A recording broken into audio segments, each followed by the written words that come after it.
आज हम धूप पर बात करेंगे कि धूप के एक तो बहुत सारे फ़ायदे भी हैं और बहुत सारे नुकसानात भी हो जाते हैं। वो कहते हैं ना कि किसी भी चीज़ की ज़्यादती नुकसान भी कर देती है।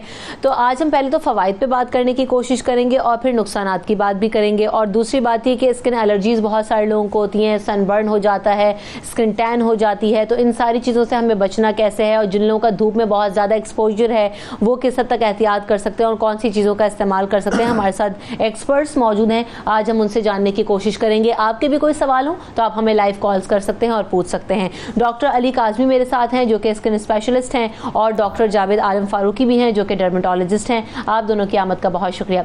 सबसे पहले तो यही जानना चाहूँगी डॉक्टर अली काज़मी के, एक तो हम सबसे पहले फ़ायदों पर बात कर लेते हैं कि धूप के लिए कहते हैं ना कि विटामिन डी होता है, जो कि कॉमनली सबको पता है कि धूप से ये तो मिलना ही है। उसके अलावा और कौन सी चीज़ें आप जो है धूप से हासिल कर सकते हैं, या इसके कौन से फ़ायदे हैं धूप के?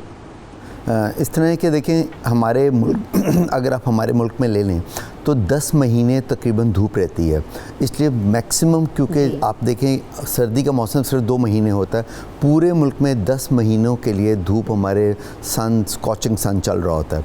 अब उसके अंदर नेचुरली, जैसे आपने स्टार्ट में बताया कि ये फ़ायदे भी नुकसान भी हैं।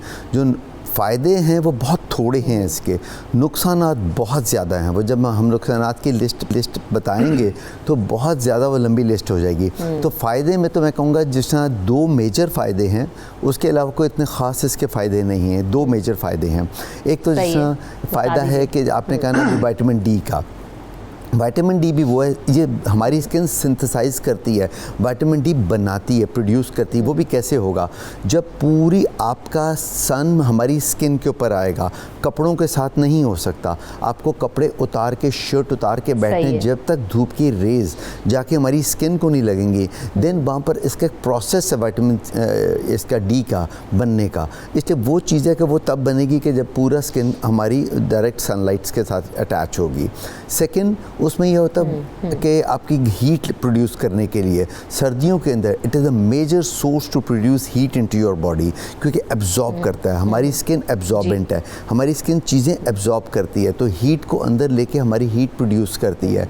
मगर ये दोनों चीज़ें मैं हमेशा बताता हूँ कि इसके जो ये फ़ायदे हैं, ये इतने, इनको आप आर्टिफिशियली भी कर सकते हैं इन फ़ायदों को। इसे नुकसान जो इतने ज़्यादा हैं, अगर हम इसे कंपेयर करें तो फ़ायदे मतलब आप विटामिन डी जो है वो रूटीन में भी आप वैसे भी ले सकते हैं। ओरल विटामिन डी मिलती हैं, टैबलेट्स मिलती हैं इसकी, और चीज़ें च्यूएबल भी होती हैं वो मिलती हैं। और प्लस अगर हीटिंग के लिए है तो नेचुरली आप हीटर्स वगैरह सर्दियों में इस्तेमाल करते हैं।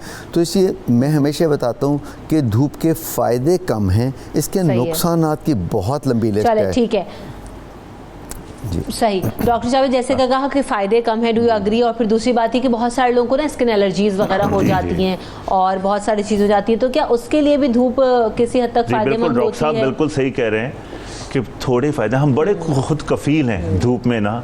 अच्छा देखें, मैं मुख्तलिफ शहरों में जाता हूँ पाकिस्तान के, हम कराची में बैठे हुए हैं। कराची में है ह्यूमिडिटी, सनलाइट भी है और ह्यूमिड भी है। इसी तरह हम पंजाब की साइड जाते हैं, सक्कर, हैदराबाद, ग्रेजुअली बेहतर होता चला जा रहा है। लाहौर जाएंगे, पिंडी जाएंगे, वहाँ थोड़ा सी बेहतर हो जाती है क्योंकि वहाँ पे ठंड हो जाती है, बारिश हुई एकदम मौसम बेहतर हो गया। लेकिन हम कराची में इस चीज़ के लिए बड़े परेशान हैं क्योंकि एक तो स्वेटिंग, ओवर स्वेटिंग, और उसके बाद सनलाइट पड़ रही है।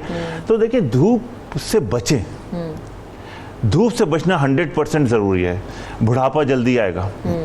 जिन जगहों पे जैसे कोयटा है या पेशावर के लोग हैं, या अटक के हैं, नौशेरा के हैं, पिंडी के हैं, आगे चले जाएं गिलगित अस्कर्दू के, वहाँ लोग सनलाइट, बर्फ़ भी पड़ रही है, ठंड भी हो रही है, लेकिन उनके ऊपर एजिंग आ रही है क्योंकि वो सनलाइट में रहते हैं, उनकी कोलिजन ही ख़त्म हो जाती है। दूसरी बात ये पिगमेंटेशन का बड़ा मसला है। हमारी प्रैक्टिस, डॉक्टर साहब बैठे हुए हैं, हमारी प्रैक्टिस ही पिगमेंटेशन पे हो गई है। हर फीमेल आती है कि मेरे फ्रिकल्स हो रहे हैं, मेरे झाइयाँ पड़ रही हैं, मिलाजमा हो रहा है, तो सनलाइट से तो ये बढ़ेगा। सही है, ठीक है ना। मेन कॉज ही हमारी सनलाइट है जो कि पिगमेंटेशन बढ़ा रही है, झाइयाँ डेवलप कर रही है। अच्छा, मौसम जैसे जैसे ऑयली होता चला जा रहा है कराची में, क्योंकि हम कराची में तो कराची की मोस्टली बात करेंगे, यहाँ एक्नी का प्रॉब्लम शुरू हो जाता है।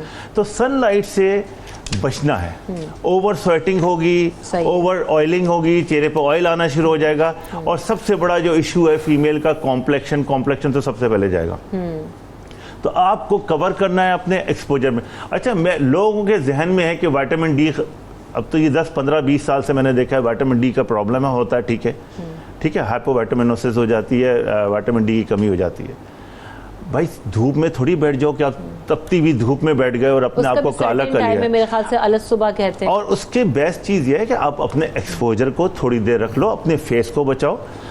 फेस को पता चला आपने विटामिन डी के चक्कर में आपने अपने फेस को सनबर्न कर लिया, फोटो सेंसिटिविटी, फोटोडर्मेटाइटिस, ये सारी प्रॉब्लम आपकी धूप से होती हैं। तो धूप से आप बचें, जितना कवर करेंगे उतना बेहतर होगा। अच्छा, ज़्यादातर ये होता है कि ख़वातीन तो बड़ी जो है ना वो टोटके भी कर लेती हैं, क्रीमों का इस्तेमाल भी कर लेती हैं, लेकिन हमारे यहाँ जो बाइक्स पे लड़के निकल रहे होते हैं जिनका बहुत ज़्यादा धूप पे एक्सपोजर है, बहुत सारे लोग जो कि बाहर काम जिनका है आउटडोर, उनका बहुत ज़्यादा एक्सपोजर होता है धूप से।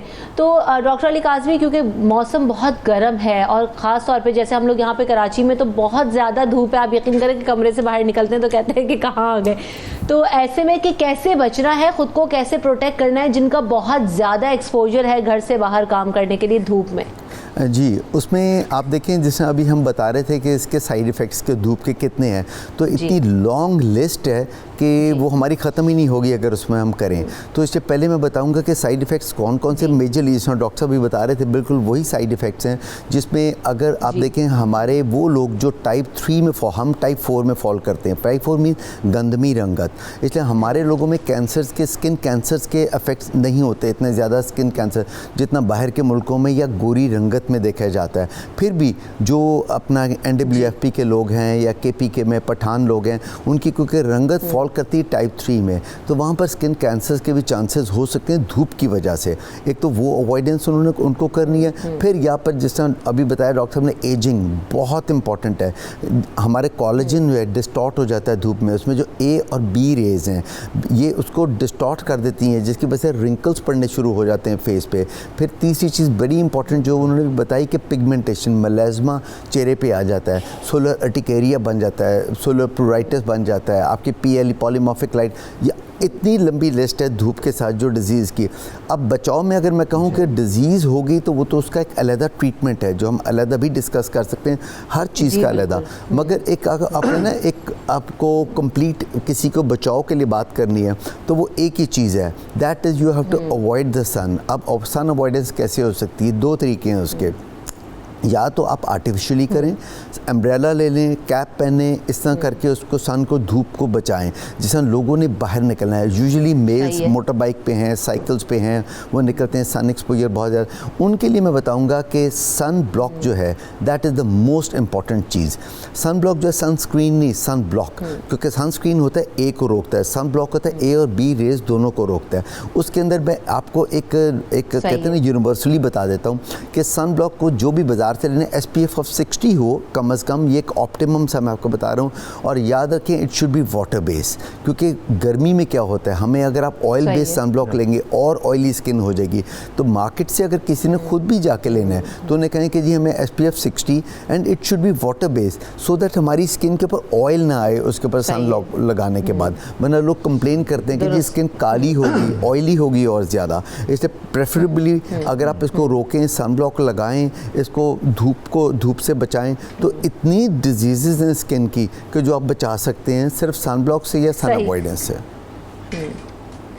और बात यह है कि जहाँ जहाँ पर एक्सपोजर हो, हाथ मुंह जहाँ जहाँ पर एक्सपोजर हो वहाँ लगाएं। सिर्फ चेहरे का तो ख्याल लोग कर लेते हैं, और मर्द हजरात के लिए भी ये बहुत ज़्यादा इंपॉर्टेंट है, ये जो हमने बात की है कि उन्हें भी सन ब्लॉक वगैरह का इस्तेमाल करना चाहिए ताकि अपनी जल्द को बचाई जा सके। एक कॉलर भी आ गए उस्मान हमारे साथ, उनका सवाल भी शामिल करते हैं। अस्सलाम वालेकुम उस्मान। वालेकुम सलाम जी, क्या सवाल करना चाहते हैं? जी मैं डॉक्टर साहब से क्वेश्चन करना चाह रहा था कि वाइफ है जो डेली रूटीन वगैरह के काम करते हैं ना घर पे, तो उनकी जो फिंगर टिप्स होती हैं वो ड्राई हो जाती हैं, फिर वहाँ से स्किन फट के तो ब्लीडिंग वगैरह हो जाती है वहाँ से। तो उसको कोई उसका, वैसे तो हम वो यूज कर रहे हैं इसके लिए कोई मॉइस्चर वगैरह, लेकिन उसको प्रॉपर उसकी कोई क्या ट्रीटमेंट है, कोई ऐसी मेडिसिन या कोई? बता दीजिए। मैं जी बताता हूँ। एक तो आपकी जो ड्राई हो रहे हैं उसका एक्जिमा का डर है। हमारे यहाँ तो हाउस वाइफ एक्जिमा पॉम्फ्लक्स कहलाता है। ड्राइनेस में देखें आप लोग आजकल क्योंकि कोविड का मसला है तो हम लोग बार बार सैनिटाइजर, बार बार है ना डेटोल यूज़ कर रहे हैं, उससे एक चीज़ और प्रॉब्लम शुरू हो गई है। हमारे पास फोबिया हो गया, बस आप जब घर में हैं, रिलैक्स हैं, एक दफ़ा आपने सैनिटाइज कर लिया, घर आपको पता है हम सेफ जगह पे हैं, स्टरलाइज जगह पे हैं, तो थोड़ी थोड़ी देर में आपको ये नहीं करना है कि आपने सैनिटाइज करना है और डेटोल से धोना है, उससे और एक्जिमा डेवलप हो जाएगा। घर में तो वैसे भी साबुन का इस्तेमाल, साबुन है, और आपने एक दफ़ा करना है। अल्लाह ने नमाज इतनी ज़बरदस्त हमें वजू दी है, आप 15 दफ़ा नमाज के लिए वज़ू करते हैं और हाथ धोते हैं, अगर मल्टीप्लाई करें 5 टाइम को 3 दफ़ा, तो आपको 15 टाइम तो आप वैसे ही वॉश कर रहे होते हो। तो एक नॉर्मल रखें, मॉइस्चराइज रखें। इसमें सिंपली अगर हाथों पैरों के लिए एक बेटनोवेट क्रीम आती है वो लगा लें मॉइस्चराइज करके, या लिक्विड पैराफिन ग्लिसरीन मिला के लगा लें तो उससे बेहतर हो जाएगा। मैं आपको सनलाइट का थोड़ा सा बताऊँ, देखिए हिजाब जो फीमेल के लिए ना, दिस इज़ वंडरफुल, आप कवर करें। बिल्कुल डॉक्टर साहब सही कह रहे हैं। हम कराची में अगर हम वाटर बेस्ड सन ब्लॉक नहीं लगाएंगे, या जैसे अभी एक्नी का प्रॉब्लम शुरू हो जाता है, ऑयल सिक्रीट होना शुरू हो जाता है, लोग काउंटर पे जाते हैं, बस सन ब्लॉक लिया, बच्चियों ने लगाया, यूनिवर्सिटी चली गई और सारे दिन सन ब्लॉक लगा हुआ, पता चला नेक्स्ट डे ब्रेकआउट्स आ गए, दाने उससे डबल ज़्यादा निकल के आ गए। तो सिंपली ऑयल आएगा, और जगह इसके हिसाब से हम अगर पेशावर की साइड वही वाली बात है, वहाँ ड्राइनेस हो जाती है, इस्लामाबाद पिंडी में ड्राइनेस है, लाहौर में मिक्स्ड मौसम है, हमारे इस सिंध में आते चले जाएं तो ऑयल सिक्रेटिंग ग्लैंड ज़्यादा एक्टिवेट हो, और आपने अपनी स्किन के हिसाब से एग्जैक्टली। और आप काउंटर पे जाके खुद अपना दिमाग न चलाएं कि अब आपको पता है ये वही वाटर बेस और ऑयल बेस है। सारे दिन आपने सन ब्लॉक लगा के रखा, आपने वाटर बेस लगा के रखा, उसमें आपके ब्लैक हेड्स वाइट हेड्स आए और आपको एक्नी आनी शुरू हो गई। तो बेटर ये है कि एक तो फेस खुद धोइए, धूप से बचना 100% ज़रूरी है, आपको नुकसान पहुंचाएगी, कहीं कहीं हमारे फ़वाइद हैं। और ultra violet A and B rays की बात कर रहे थे, A and B rays penetrating rays होती हैं, बी रेस जो बर्निंग है, ए पेनिट्रेटिंग है। अगर कोई गलत हो तो डॉक्टर साहब बता दिएगा। तो पेनिट्रेटिंग रेस हमारी डेप्थ तक जाती है, हमारी स्किन को डैमेज करती है। जितना कवर करेंगे धूप से आपकी लाइंस नहीं आएंगी, पिगमेंटेशन। एक कॉलर है नायाब, अस्सलाम वालेकुम। वालेकुम अस्सलाम जी, सवाल कीजिए। मुझे स्किन स्पेशलिस्ट डॉक्टर से पूछना है कि जो प्रेगनेंसी, पहले तो मेरी स्किन बिल्कुल सही थी, मेरे भी 3 बच्चे हैं, तो प्रेगनेंसी की वजह से जो ना स्किन पे, मेरे फेस पे पूरी छाइयाँ हो गई हैं, गालों पर भी बढ़ गई हैं और फॉरहेड पर भी तकरीबन थोड़ी थोड़ी हैं, लेकिन गालों पर बहुत ज्यादा है। इसीलिए डॉक्टर साहब से मैं बहुत परेशान। अच्छा, दाने भी हैं आपके? दाने भी आ रहे हैं चेहरे पे? और कहाँ से बात करें? कराची से? जी, कराची से बात करें। दाने पहले थे, शादी से पहले थे, काफी ज्यादा थे, तो इलाज करवाया था। अच्छा, वो सही हो गया। अच्छा, जाइए। अब ऑयली तो नहीं है स्किन, अब तो ड्राई हो गई होगी, ज्यादा ऑयली नहीं होती, नॉर्मल है स्किन, नॉर्मल स्किन है। ओके, गर्मी। अच्छा जी, एक और कॉलर है, पहले उनका भी सवाल लेते हैं। हुमैरा, अस्सलाम वालेकुम। अस्सलाम वालेकुम जी, मैंने डॉक्टर साहब से मालूम करना है कि मेरे ना पैरों में और थोड़ी सी नीचे टांगों में इतनी सख्त खुश्क खुजली होती है कि जख्म हो जाते हैं, खून रिसने लग जाता है। शुगर का मसला नहीं है, मगर ये बहुत सालों से हो रहा है और बहुत तकलीफ होती है पैरों के ऊपर वाली जगह पे, और थोड़ी सी कट गए पैर या ड्राई हो गए आपके? नहीं, आपके पैर में कट्स आ गए या ड्राई हो गए? ड्राई है, ड्राईनेस वाली खुजली है, बहुत खुजली है। पहले डॉक्टर अली काज़मी से इनके सवाल का जवाब ले लेते हैं, फिर डॉक्टर साहब जो कराची की कॉलर थी, आप उनके सवाल का भी जवाब दीजिएगा। जी डॉक्टर अली काज़मी, जो ड्राइनेस का बता रहे हैं पाँव वगैरह में, हाँ जी, उसमें देखें जिस तरह बता रहे हैं कि मुझे ख़ारिश होती है, तो ख़ारिश जब डेवलप होगी तो स्किन ड्राइनेस की तरफ जा रही होती है। उसके लिए हमेशा हम बताते हैं कि आप मॉइस्ट करें स्किन को, मॉइस्चराइज़र लगाएं, एमोलिएंट लगाएं। लोग समझते हैं कि जैसे गर्मी में आपको मॉइस्चराइज़र या एमोलिएंट की ज़रूरत नहीं है, जो कि गलत कॉन्सेप्ट है, क्योंकि जिन लोगों की स्किन ऑलरेडी एक ड्राई स्किन है, स्किन आप इनहेरिट करते हैं अपने पेरेंट्स से, जिनकी स्किन ऑलरेडी ड्राई है वो सारा साल ड्राई रहेगी उनकी, रादर सर्दी में तो ओवर ड्राई हो जाएगी उसकी, मगर जब गर्मियाँ भी हैं तब भी उनको किसी न किसी मॉइस्चराइज़र या एमोलिएंट की ज़रूरत है, क्योंकि उसने क्या करना है कि वहाँ पर से आपका वाटर लॉस को रोकना है। जब वाटर लॉस रुकेगा तो हाइड्रेशन ऑफ द स्किन होगी, हाइड्रेशन होगी तो ड्राइनेस नहीं आएगी, ड्राइनेस अगर नहीं आएगी तो वहाँ पर चंबल नहीं बनेगी। अगर ओवर ड्राई स्किन हो गई है तो वहाँ पर चंबल, जिसको एक्जिमा कहा जाता है, वो बन जाती है। एक्जिमा के बाद जब आप होता है तो सबसे पहले की क्या चीज़ डेवलप होती है, वहाँ ख़ारिश होती है, जैसे हम वो भी बता रही थी। उस जगह को नोचता है पेशेंट, जब ख़ारिश करते हैं नोचेगा, वहाँ पर से एक वेन बनेगा, वहाँ पर से इन्फेक्शन अंदर जाएगी, बैक्टीरिया जरासीम अंदर जाएगा और एक्जिमा के साथ इन्फेक्टेड एक्जिमा बन जाता है, यानी कि आप एक चीज़ से दूसरी चीज़ में। तो पॉइंट ये, अगर आप एहतियात कर लें, उसके अंदर हाइड्रेशन पहले कर लें, उसकी वो जो जगह खुश्क हुई हैं उनके पर आम मॉइस्चराइज़र बाज़ार से ले लें, एलोवेरा का कोई ले लें, कोई महंगा लेने की ज़रूरत नहीं है। जैसे अभी डॉक्टर साहब बता रहे थे, ग्लिसिन और अर्के गुलाब, एक्वा रोज़, अगर आप इनको मिक्स करके लगा लें तो यही बड़ा अच्छा एक सस्ता सा मॉइस्चराइज़र है, आप ये लगाएं। जब हाइड्रेशन ऑफ द स्किन होगी गई तो वो किसी एक्जिमा की तरफ नहीं फिर जाएगी। हाइड्रेट करें और मॉइस्चराइज करें और गर्मी में भी करें। एक और कॉलर है फ़हीम, अस्सलाम वालेकुम। वालेकुम अस्सलाम जी, फ़हीम बोल रहा हूँ लाहौर से जी। सवाल कीजिए जी। डॉक्टर साहब से पूछना था, मुझे एक्चुअली अस्थमा का प्रॉब्लम है। मुझे अस्थमा का प्रॉब्लम है, मैंने बहुत ज़्यादा स्टीरॉइड बहुत दिए डॉक्टर्स ने ना मुझे इसके लिए, तो उसकी वजह से मेरे, अब पता नहीं उसकी वजह से है, स्किन पे इतने ज़्यादा रैशेस हो जाते हैं और सूज जाती है वो जगह, और खारिश भी होती है और जलन और हीट उसमें महसूस होती है, तो वो बहुत ज़्यादा तकलीफ है। दुरुस्त। सवालों के जवाब लेते हैं। एक जी, पहले नायाब के कॉलर को। अच्छा, वो जो पिगमेंटेशन थी, देखें पिगमेंटेशन पहले मैंने जब भी पूछा, माशाल्लाह वो मैरिड हैं, बच्चे हैं उनके। आप सबसे पहले जब भी पिगमेंटेशन आती है 2-3 चीज़ों का ख्याल रखें। फीमेल में सबसे पहले मैं कहता हूँ वेट को कंट्रोल रखें।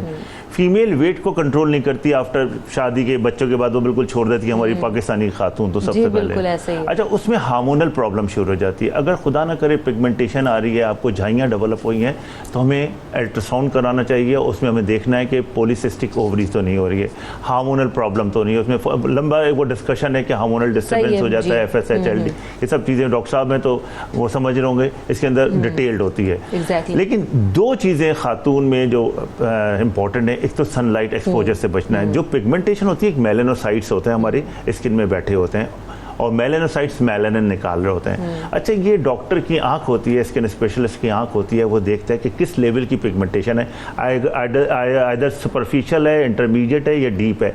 अगर यही वैरायटी हमें चेक करनी होती है, उसकी फिर आइडेंटिफिकेशन होती है कहाँ हमें इसको ट्रीट करना है।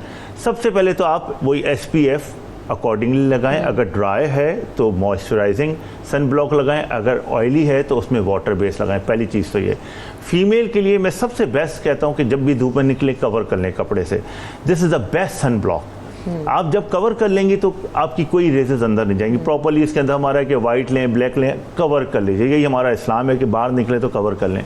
आपको फोरहेड भी कवर करना है, यहाँ भी पिगमेंटेशन हो सकती है, यहाँ भी मार्क आ सकता है, बटरफ्लाई बनता है, इसको बटरफ्लाई की तरह होता है, बिल्कुल एक बड़ा बड़ा प्रोमिनेंट निशान आ जाता है। तो जब आप कवर कर लेंगे तो सनलाइट से बच जाएंगे।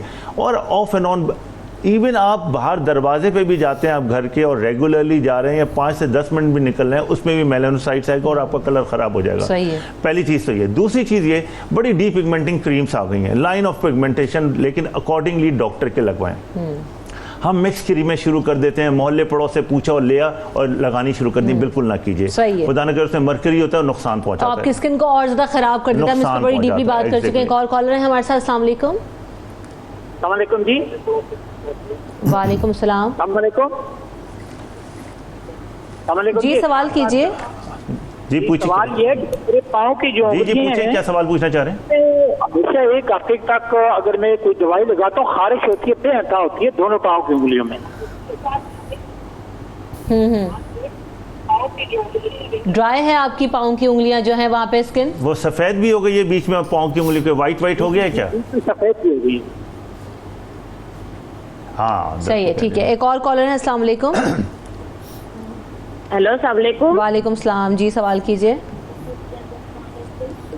मेरे ना डॉक्टर साहब से बात करनी थी। बेटे की ना स्किन के ऊपर है ना मोके निकले हुए हैं। अच्छा, ठीक है, मैं आपको जवाब देता हूँ। अच्छा, एक सेकंड, पहले वो जो फ़हीम लाहौर से कॉलर थे उनके सवाल का जवाब लेते हैं। स्किन रैशेस का उनका इशू था डॉक्टर अली काज़मी, और बहुत ज़्यादा उनको इचिंग भी होती है, जलन भी होती है। हाँ जी, उन्होंने कहा मेरे पाँव के दरमियान, ये बहुत कॉमन चीज़ है कि जो पाँव की उंगलियों के दरमियान में, नहीं, इससे पहले आया डॉक्टर अली, पहले आया था सवाल कि उन्होंने कोई स्टेरॉइड्स वगैरह इस्तेमाल किए, कोई दवा इस्तेमाल की, उसके बाद से उनकी स्किन में एलर्जी हो रही है और रैशेस बहुत ज़्यादा हो गए। पहले उनके सवाल का जवाब ले। अच्छा, हाँ, अब इस तरह के जो स्टेरॉइड्स जो चीज़ें हैं, ये याद रखें, ये 2 धारी तलवार है स्टेरॉइड। इसके फ़ायदे भी हैं और नुकसानात भी बहुत ज़्यादा हैं। इसे हमेशा याद रखें। डॉक्टर की आपने एक प्रिस्क्रिप्शन के बगैर स्टेरॉइड की एक गोली भी नहीं खानी। ख़ुद खाएंगे तो वो एक पॉइज़न है, डॉक्टर देगा तो वो एक दवाई है। पहली बात तो ये है।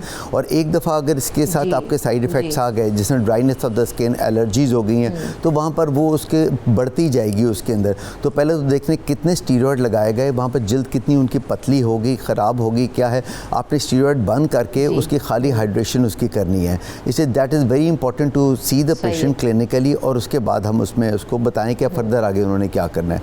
दूसरा आपका जो रैश को कैसे जो है ना वो डील किया जा सकता है, वो फिर आप उसके पे देखेंगे कि अब हमें कोई अमोलिएंट लगाना है या मॉइस्चराइज़र लगाना है। अगर बहुत सवियर किस्म का रैश आ रहा है तो फिर भी आप उसके ऊपर लोकल स्टीरॉयड लगाएंगे, ओरल टैबलेट्स नहीं देंगे, लोकल स्टीरॉयड से उस रैश को दूर करेंगे और फिर उसके बाद आप उसको हाइड्रेशन की तरफ लेके जाएंगे।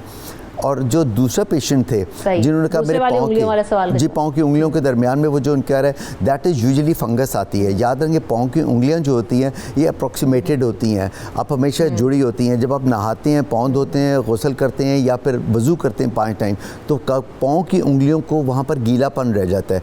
गीलापन जहाँ रहेगा वहाँ पर धदरी उरली फंगस बनना शुरू हो जाती है, क्योंकि उसको मॉइस्चर चाहिए होता है इसके जरासीम को। जब मॉइस्चर मिलेगा तो वो होगा। इसलिए मेरा बहुत ज़रूरी है पेशेंट्स को यहाँ बताना कि प्लीज़ जब भी आप नहाएं या वज़ू करें हमेशा पाँव की उंगलियों को ड्राई करें, कपड़ा ले लें, टॉवल ले लें उंगलियों को, क्योंकि उसके बाद अगर बीच में ड्राइनेस मॉइस्चर रह गया तो उनके वहाँ पर फंगस की डेवलपमेंट हो जाएगी। दिस इज़ द मोस्ट, और अगर फंगस होगी तो it takes very long time to cure. ठीक है, ओके जी डॉक्टर जावेद आप बताइएगा। अच्छा, एक तो बिल्कुल डॉक्टर साहब बिल्कुल सही बात कहते हैं, लेकिन एक पहले वाला जो पेशेंट है जिसको रैशेस, उसमें मे बी चांसेस, क्योंकि वो एस्थमेटिक है तो मे बी एलर्जी होगी, तो हमें एंटी एलर्जी ज़रूरी देनी है उसको। और जो नेचुरली अर्टिकेरिया या एलर्जी हो रही है उसमें जब तक वो एक टैबलेट नहीं लेगा तो all over the body cover नहीं होगा। दूसरी बात डॉक्टर साहब बिल्कुल वो कैंडिडियल इन्फेक्शन की बात कर रहे थे, उसमें हमें क्योंकि फंगल इन्फेक्शन डेवलप हो जाता है, उसको हम कैंडिडियासिस कहते हैं। और वो ये है कि मॉइस्ट की मोस्टली हमारे जो लोग शिप पे जाते हैं, जो लोग मॉइस्ट में रहते हैं, स्पेशली हमारे कराची में क्योंकि ह्यूमिड क्लाइमेट है तो यहाँ पे ज़्यादा प्रॉब्लम हो जाती है। इसलिए वजू में हमारी हाथ पैर ज़रूर साफ़ करते हैं, लेकिन उसको ड्राई कर लीजिए। और कोई भी ऐसी मेडिसिन ले लें जिसमें ट्रेविजन क्रीम बड़ी अच्छी है, मैं बता देता हूँ कि लोग यूज़ भी कर लें। और एंटी फंगल भी हमें इस्तेमाल करवानी पड़ती है, लेकिन डॉक्टर के मशवरे के बगैर ना कीजिए, क्योंकि मुख्तलिफ इसकी वैरायटी होती है और डॉक्टर देख के देता है। अच्छा, एक तीसरा सवाल ये था कि जो खातून अपने बच्चे की बात कर रही थी, देखें एक्नी का भी ये बिल्कुल मौसम शुरू हो गया है। यंग बच्चे हैं, जितने टीन एज हैं उनको एक्नी आनी है, यूनिवर्सल प्रॉब्लम है जो को होती है, जिसमें ऑयल सिक्रेटिंग ग्लैंड होता है, सबीशियस ग्लैंड जो ऑयल निकालता है। तो उसमें हमें फेस को ड्राई रखना है, कोई मेकअप ऑयल बेस नहीं करना। रात को मेकअप किया, साफ़ नहीं किया, सारे दिन दूसरे दिन दाने निकल आएंगे। थर्डली यही बात है कि आप लोग काउंटर पे जाते हैं और फेस वॉश ले लेते हैं। जितने काउंटर से आप जाके फेस वॉशेस ले रहे हैं, यंग बच्चे सुन लें, उनके चेहरे पे दाने आने हैं। सही है। और स्पेशली कराची में जहाँ ह्यूमिड क्लाइमेट है, तो आपको इसके लिए पूरा ट्रीटमेंट होता है, प्रॉपर ट्रीटमेंट होता है। घर का टोटका कुछ नहीं कीजिएगा, वरना उससे और एक्नी ख़राब हो जाएगी। हमारे माइल्ड, मॉडरेट और सीवियर एक्नी होती है, खुदा ना करे अगर बढ़ गई तो इतने बड़े बड़े नोड्यूल्स बन जाते हैं और स्कार आ जाते हैं, पिगमेंटेशन आ जाती है। तेज धूप में अब बचना कैसे है doctor Ali Kazmi, very quickly, क्योंकि अब वक्त भी मेरे पास कलील रह गया। अच्छा जी, मैं बल्कि बचने में तो हमने बता दिया कि आपने 2 ही चीज़ें हैं कि जो आपने अवॉइड करने, सनब्लॉक लगाएं या किसी कपड़े से उसको करें। पर यहाँ मैं छोटा सा 1 सेकंड में और लूँगा बताने के लिए, 1 मिनट, कि जो आपके साइड इफ़ेक्ट्स 2 मेजर आ रहे थे धूप से, उनकी ट्रीटमेंट्स भी हैं। एक तो हमने कहा डिस्टॉर्शन ऑफ द कोलेजन, उसके लिए बोटॉक्स लगाया जाता है। अगर आपके रिंकल्स पड़ जाएँ तो उनके लिए बोटॉक्स जो वक्ती तौर पर रिंकल्स को ख़त्म करता है। और दूसरा जो पिगमेंटेशन मेलास्मा, जिसकी भी डॉक्टर भी बात कर रहे थे, उसका एक लॉन्ग टर्म ट्रीटमेंट चलता है। फिर आपको मेनटेन करना पड़ता है उस ट्रीटमेंट को। ठीक नहीं होती छाई एक दफ़ा आ जाए, क्योंकि इडियोपैथिक होती है, रीज़न नॉट नोन होता है, उसका भी एक लॉन्ग टर्म ट्रीटमेंट चलता है जो छाइयाँ पड़ जाएं। तो इसलिए बजाय इन चीज़ों की तरफ हम जाएं, प्रोटेक्शन दें, सनब्लॉक लगाएं, या कपड़े से वाइट कपड़ा होना चाहिए। वाइट कपड़ा रिपेल करता है धूप को, ब्लैक कपड़ा एब्जॉर्ब करता है, इसलिए वाइट कपड़े से इसको चेहरे को ढकें या फिर अच्छा सनब्लॉक लगाएं। सही, thank you so much. Doctor Ali Kazmi हमारे साथ मौजूद थे। डॉक्टर जावेद फारूक साहब, आपने वक्त दिया, आप दोनों का बहुत शुक्रिया। बड़ी यूज़फुल टिप्स हमने। बात यही है कि अभी जितनी ज़्यादा धूप है, और हर बीमारी का इलाज यही कि ज़्यादा से ज़्यादा एहतियात की जाए, चाहे वो कोरोना हो, चाहे वो आपके धूप से रिलेटेड और स्किन रिलेटेड इशूज़ हों। तो ख्याल और एहतियात सबसे ज़्यादा ज़रूरी है। Thank you so much. Break के बाद हाजिर होंगे, हमारे साथ रहिए।